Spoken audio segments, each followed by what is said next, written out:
A 51-year-old mother claims that her partner dumped her because her controversial vaginal mesh implant sliced his penis during.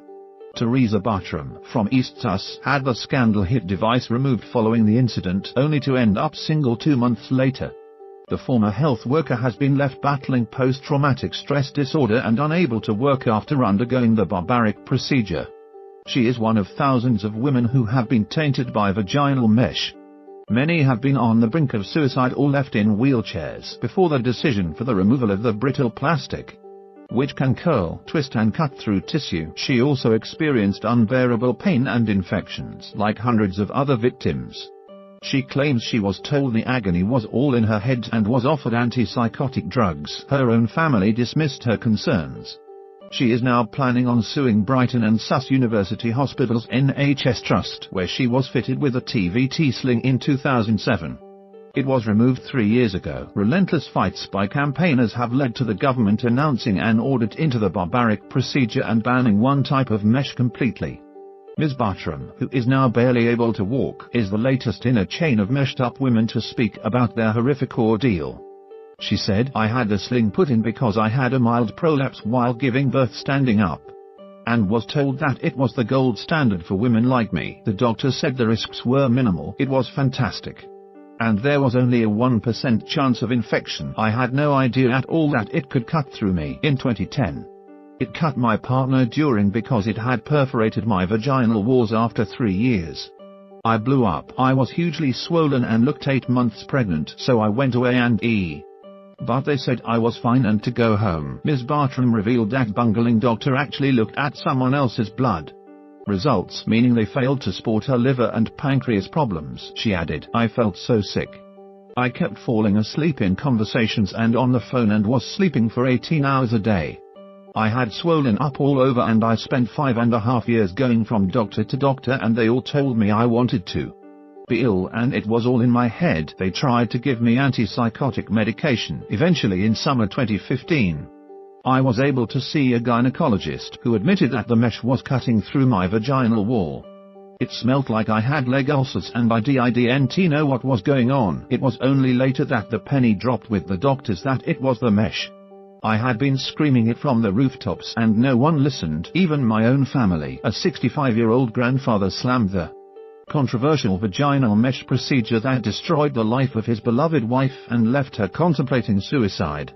John Shuman from Reading revealed Lynn's heartbreaking account of the scandal-hit surgery in December.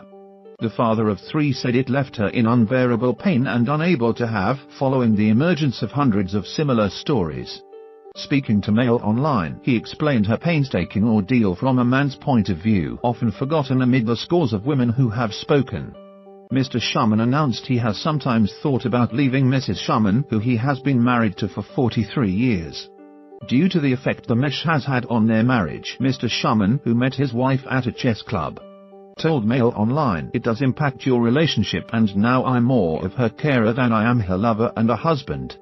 She has been left in constant pain which has totally altered our life, social life and the way we operate and what we do." Ms. Bartram finally had the sling removed at Eastbourne District General Hospital in November 2015. In a 3-hour operation described as very violent, it took 5 months for the wound to heal. And she has even developed an allergy to 5 antibiotics since the mesh's removal, meaning she struggles with any infection. Ms. Bartram, whose partner left her 2 months after the penis slicing incident, added, "I can't work because of all the pain I'm in. I have a constant low-level electrical buzz all over my body, I'm sore all over, with shooting pains in both ankles and my left elbow. Because my pelvic floor has been cut through, holding my body up is a struggle and I'm constantly incontinent. I've had sepsis even after the mesh was removed, which you don't expect, and still now I'm having treatment for PTSD, which is difficult because I'm still living in this trauma." Ms. Bartram is now hoping to take legal action against the hospital and the tape manufacturers. Johnson & Johnson, a 51-year-old woman in the US, was awarded £42.5 million by the pharmaceuticals company last September. Her case revealed that the implant was launched without a clinical trial and then marketed for 5 years despite the company discovering it had a higher failure rate than 2 similar devices. Ms. Bartram wants to instruct a solicitor but is unable to access legal aid and is currently on benefits. She said, "I'm going to get legal advice, but I have no money." Brighton and Sus University Hospital's NHS Trust refused to comment on her individual case. However, a spokesperson said her consultant no longer works there. They added that vaginal mesh is no longer being inserted at the Trust for vaginal wall prolapse, but added it remains an option of urinary stress incontinence. The spokesperson said they have conducted 8 vaginal wall prolapse treatments since March 2018, but no patient reported pain and none needed a removal. NHS England estimates 100,000 women have undergone the procedure since it was introduced for surgeons to treat incontinence and prolapse in the 1990s. Chiefs have remained adamant that only 3% of patients will experience complications of vaginal mesh, which can curl, twist and cut through tissue. However, an array of trials into mesh made of brittle plastic have revealed the true rate of serious side effects is likely to be nearer the 10% figure. At least 4,800 women have suffered lacerations and nerve damage from the mesh in England, but only 1,000 have reported it to the MHRA. However, campaigners stress these are just the tip of the iceberg and that actually there are thousands more, but they have been kept silent. What are vaginal mesh implants? Vaginal mesh implants are devices used by surgeons to treat pelvic organ prolapse and urinary incontinence in women. Usually made from synthetic polypropylene, a type of plastic, the implants are intended to repair damaged or weakened tissue in the vagina wall. Other fabrics include polyester, human tissue and absorbable synthetic materials. Some women report severe and constant abdominal and vaginal pain after the surgery. In some, the pain is so severe they are unable to have infections. Bleeding and even organ erosion has also been reported. What are the different types of mesh? Mini sling. This implant is embedded with a metallic inserter. It sits close to the midsection of a woman's urethra. The use of an inserter is thought to lower the risk of cutting during the procedure. TVT sling. Such a sling is held in place by the patient's body. It is inserted with a plastic tape by cutting the vagina and making 2 incisions in the abdomen.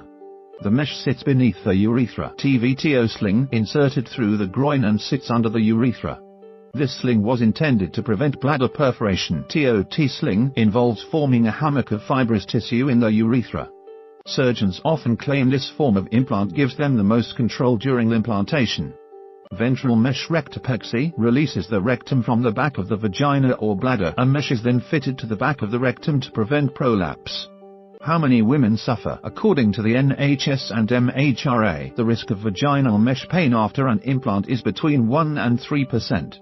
But a study by Case Western Reserve University found that up to 42% of patients experience complications, of which 77% report severe pain and 30% claim to have a lost or reduced life. Urinary infections have been reported in around 22% of cases, while bladder perforation occurs in up to 31% of incidences. Critics of the implants say trials confirming their supposed safety have been small or conducted in animals who are unable to describe pain or a loss of life. Kath Sampson, founder of the Sling the Mesh campaign, said surgeons often refuse to accept vaginal mesh implants are causing pain. She warned that they are not obligated to report such complications anyway, and as a result, less than 40% of surgeons do. Where the freaks at?